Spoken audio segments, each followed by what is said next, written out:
alaikum, dear student. First of all, once again, I welcome you in the sessions of academic writing. And indeed, this subject is very important for the students, especially the students of university, because through this subject, they can easily learn the differences between academic writing and non-academic writing, because most of the students they have to write different academic articles and they need to go towards their thesis writing. So I hope that this subject will help them a lot in this regard. In today's video, we will be covering the very first area, that is introductions to academic writing, and then we will be focusing on difference between academic writing and non-academic writing. And another very important area, why should we need to develop a good writing skills, that will also be focused during this lecture. And there are some tips and takeaways which you need to focus on so that you can easily uplift your academic writing skills. You can see that what makes writing academic. अच्छा बच्चे, यहाँ पर हम discuss करते हैं कि what makes writing academic. वो कौन कौन सी चीज़ें हैं जो आपको academic writing के दौरान कंसीडर करना है और वो चीज़ें जो हमें अवॉइड करना है. तो यहाँ पर आ रहे हैं सबसे पहले कि formal tone and objective perspective. Formal tone का मतलब ये है कि आपके जो वर्ड सिलेक्शन है और आपके जो वे ऑफ राइटिंग है, or you can also say the style of writing, that should be very formal. कहीं ऐसा ना हो कि you are trying to become very frank. ठीक है, जिस तरह आप अपने किसी दोस्त को ख़त लिख रहे होते हैं तो वहाँ पर आप हाय व्हाट्सअप, ठीक है, I am feeling very drowsy today लिख सकते हैं, लेकिन आप प्रोफेशनल राइटिंग के अंदर वहाँ पर ये चीज़ें, पर्सनल फीलिंग्स को आप नहीं लिखते हैं. ठीक है. एंड ऑब्जेक्टिव प्रोस्पेक्टिव ये है कि जो आपका मकसद है उसको आप प्रेजेंट करते हैं, बजाय इसके कि आप अपने जो पर्सनल इंटरेस्ट हैं उसको वहाँ पर आप इनपुट कर रहे होता है. तो this is very important to remember that कि राइटिंग एकेडमिक उस टाइम पे होगा जब आपका टोन फॉर्मल हो और आप हमेशा ऑब्जेक्टिव बेस्ड राइटिंग करें. दूसरा सबसे अहम पॉइंट यहाँ पर यह है कि आपका राइटिंग क्या है, एविडेंस बेस्ड आर्गुमेंटेशंस हो. कि अगर आप मिसाल के तौर पर किसी टॉपिक्स के ऊपर लिख रहे हैं तो उसकी जो सपोर्टिंग है that must be provided with evidence. ठीक है, और एविडेंस भी रैशनल एविडेंस हो. कहीं ऐसा ना हो कि आप यानी कि जिसको कहा जाता है कि इट्स हवा में तीर वाली बात ना, कि आप लिख रहे हैं लेकिन कोई सपोर्ट नहीं है, कोई एविडेंस वहाँ पर ना हो, तो वो एकेडमिक राइटिंग नहीं होता है, इनफॉर्मल राइटिंग की तरफ चला जाता है.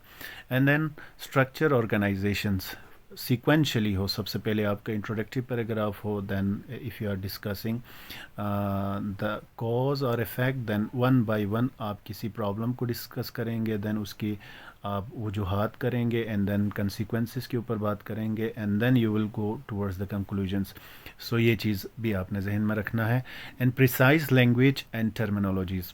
हाँ, लैंग्वेज जितना हो सके कम से कम हो. You must be using a limited language to express a lot of ideas. ठीक है, वर्ड्स ज़्यादा ना हो, वर्ड्स कम से कम हो, और उस कम से कम अल्फाज में आपकी जो बातें हैं वो ज़्यादा से ज़्यादा की जा रही हो. और टर्मिनोलॉजीज़ का मतलब ये होता है कि हर फील्ड के पर्टिकुलर वर्डिंग होते हैं. मिसाल के तौर पर अगर आप मेडिकल्स की बात करें तो मेडिकल टर्मिनोलॉजीज अलग होता है, एजुकेशनल टर्मिनोलॉजीज अलग होता है, स्पोर्ट्स से रिलेटेड वर्डिंग अलग होता है. तो जिस कॉन्टेक्स्ट में आप लिख रहे हैं उसी कॉन्टेक्स्ट के आप वर्ड्स को ज़्यादा इस्तेमाल करेंगे. और thesis statement, clear thesis statement and supporting claims. So इंशाल्लाह अपकमिंग क्लासेस में मैं आपको ये भी सिखाऊंगा, प्रैक्टिकली यहाँ पर सिखाऊंगा कि एक पैराग्राफ लिखते वक्त कौन सा एरिया थीसिस स्टेटमेंट होता है और उससे रिलेटेड सपोर्टिंग क्लेम्स को हम कैसे बनाएंगे, वन बाय वन हम सिखाएंगे. And then citations from credible sources. हाँ, बाज़ वक़्त हम किसी बात को कर रहे होते हैं तो वो उस बात के हवाले से हमें हवाला देना होता है, जिसको साइटेशंस कहा जाता है. You need to give reference.